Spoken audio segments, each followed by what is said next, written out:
On a frigid January night in 1945, in the final desperate months of World War II, a ship set sail across the icy waters of the Baltic Sea. Her name was the Wilhelm Gustloff, a once proud symbol of Nazi Germany, now filled to the brim with refugees, women, children, soldiers, fleeing the onslaught of the advancing Soviet army. Over 10,000 people crowded aboard, many far below deck, crammed into every available space. The ship, designed for a fraction of that number, groaned under the weight of human desperation. Fear gripped everyone on board as they sought refuge from a war that already claimed too many lives. What they didn't know was that their voyage would end not in safety, but in an unimaginable catastrophe, one that would claim more lives than even the Titanic or the Lusitania. The Wilhelm Gustloff has once been a cruise liner, a gleaming product of the Nazi propaganda. But by 1945, she was a vessel of escape, carrying passengers from East Prussia, Pomerania, and the remnants of Hitler's crumbling Third Reich. For those aboard, hope lays in reaching the safety of the West, but that hope would be shattered in just a few short hours. At 9:16 p.m., under the cover of darkness, Soviet submarine S-13, commanded by Captain Alexander Marisko, fired three torpedoes, striking the Wilhelm Gustloff with devastating precision.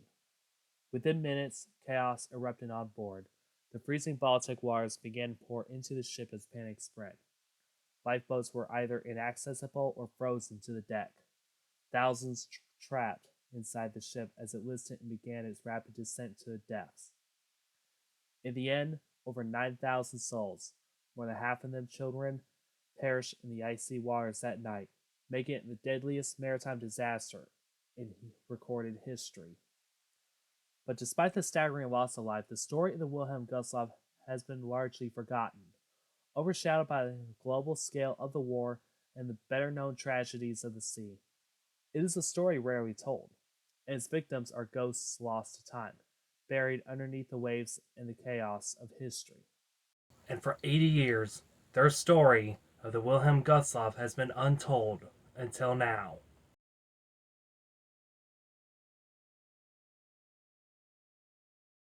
If I were to ask you this question, in your eyes, what is the worst maritime disaster of all time? You would automatically think the sinking of the RMS Titanic, the infamous White Star liner that tragically sank in the North Atlantic Ocean after a collision with an iceberg on her maiden voyage, claiming 1,496 lives. Well, what about the ones before and after the Titanic disaster? Let's go over that list. September 22nd, 1854, U.S. MS Arctic sank after colliding with the SS Vesta, claiming more than 300. April 27, 1865, the Sultana sank after a boiler explosion, claiming 1,547. April 1st, 1873, the SS Atlantic sank after colliding with World War Rock off Halifax, claiming 565. This would be the White Star Line's worst disaster before the sinking of the Titanic. June 15, 1904, PAL steamer General Slocum sank after catching fire, claiming 1,021. This would be New York City's greatest loss until the September 11 attacks. May 29, 1914, the RMS Empress of Ireland sank after the collision with the SS Shoreshaw, claiming 1,012 lives. This would be Canadians' peacetime disaster. May 7, 1915, the RMS Lusitania sank after being torpedoed by U-20, claiming 1,198 lives. One of the most controversial events in World War I and a factor of the United States joining the First World War. July 24, 1915, the SS Eastland rolled over on her side in the Chicago River, claiming 845.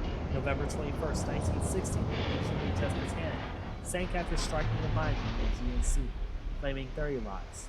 Or December 6, 1917, the Halifax explosion, the worst man-made explosion in the 20th century before the dropping of the atomic bomb on Hiroshima. 1,782 lives. Now, in the mid-19th and the 1920s, if you combine all the casualties that were actually mentioned in these disasters alone, you would get the ultimate grand total of 9,932 combined casualties. But what if I told you that there was a ship disaster so worse it actually took 9,400 lives down with the ship? And yes, that story that we're mentioning and the ship's name is the MV Wilhelm Gustloff. This ship story is very underlooked, never mentioned in history textbooks. This was a ship that carried over 10,000 evacuees of injured men, women, children, soldiers, and officers of Nazi Germany away from the advancing Red Army in the early months of 1945, 4 months before the official surrender and the fall of the Nazi Party that would end the Second World War in Europe. Spotted and then torpedoed by Soviet sub S-13 in the Baltic Sea. So, to help further understand the further context of the Wilhelm Gustloff and see what she was brought into, let's kind of set the scene of Germany after the first events of the First World War, so that way you get a better understanding. Germany, 1918. A nation once crippled by the wreckage of the First World War and the effects of the Treaty of Versailles. The nation's economy is in tatters, with its people in despair. Hyperinflation largely brought on by the German government's priority. Ordinary people in Germany struggle to buy essentials such as food to help support their families. The once great German Empire was brought to its knees, forcing with crippling debt and a humiliated national identity, a shell of its former self. In late 1922, Germany struggled to make reparation payments to the Allied powers, a stipulation Germany must do after the result of the First World War. Belgium and France occupied German coal mines, railways, and steel factories, as they were important for the Germany's rebuilding process. The man you see in this photo is Adolf Hitler, a former soldier, failed artist, and a man with a burning vision for Germany's future. Adolf Hitler joined the National Socialist Germans Worker Party, or the Nazi Party. At this time frame, it's a small nationalist movement at the time. Hitler rose to prominence with his fiery oratory skills, promising to restore Germany to greatness and undo the effects of the Treaty of Versailles, which he blamed for Germany's fall. In 1923, he attempted a coup which is called the Beer Hall Putsch to overthrow the Weimar government, but unfortunately it failed and Hitler was imprisoned. During his time in jail, he wrote Mein Kampf, or My Struggle. This book would be the ultimate manifesto of the Aryan supremacy, anti Semitism, and national rebirth. By 1929, the Great Depression struck, thus exacerbating Germany's economic troubles. Unemployment actually soared, poverty spread, and the already fragile Weimar Republic was already pushed to its brink. So the people that's actually desperate for solutions actually started turning to extremist parties promising radical change. And in this change would be the Hitler's Nazi Party, with its message to national renewal, which actually seized the opportunity. And through the blend of fear and propaganda and the promise of the economic recovery, Hitler's support grew and the Nazi Party actually became the largest in the Reichstag by January of 1933. And as we all know, he rose up to the Chancellor of Germany. Once in power, Hitler wasted no time transforming Germany's fragile democracy, notably setting fire to the Reichstag in February of that same year, pushing for the Enabling Act, granting dictatorial powers, transforming Germany into a totalitarian state controlled by fear, violence, and propaganda. Now, with total control over the German state, he set out to rebuild Germany to once it was before, economy brought back to its feet, militarization, and emphasis on national pride. Everything that the Treaty of Versailles originally imposed restrictions on is currently being undone. The man you see in this photo is the man named after the ship, Mr. Wilhelm Gustloff.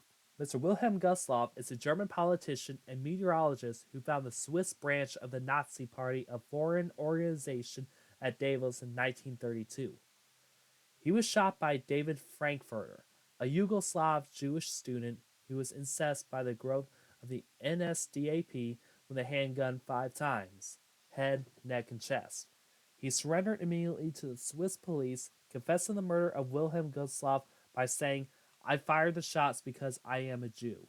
The assassination was widely publicized, especially due to Nazi propaganda directed by Joseph Goebbels.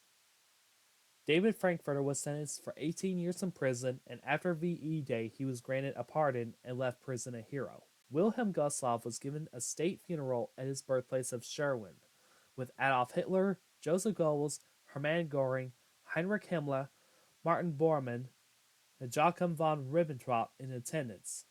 During the funeral, Gustloff's widow, mother, and brother attended and received personal condolences from Hitler. At Blum and Voss shipyards in Hamburg, Germany, construction of the Wilhelm Gustloff is underway, commissioned as part of the Strength Through Joy program, with the keel being laid down on August 1st of 1936, and her yard number would be 511. The ship would originally be named as Adolf Hitler. After the assassination of Mr. Wilhelm Gustloff, the idea of naming the ship after the Fuhrer would change it to naming the ship after the German politician himself. So, what is actually the Strength Through the Joy program? Well, it's an ambitious initiative by the Nazi regime aimed at providing leisure activities to the German working class. It is sought to offer affordable vacation for everyday Germans, symbolizing the supposed prosperity and the care of the government promised its people. So let's take a look at the Wilhelm Gustloff. She would be 208 and a half meters, or 684 feet, which is a little bit shorter than the Titanic.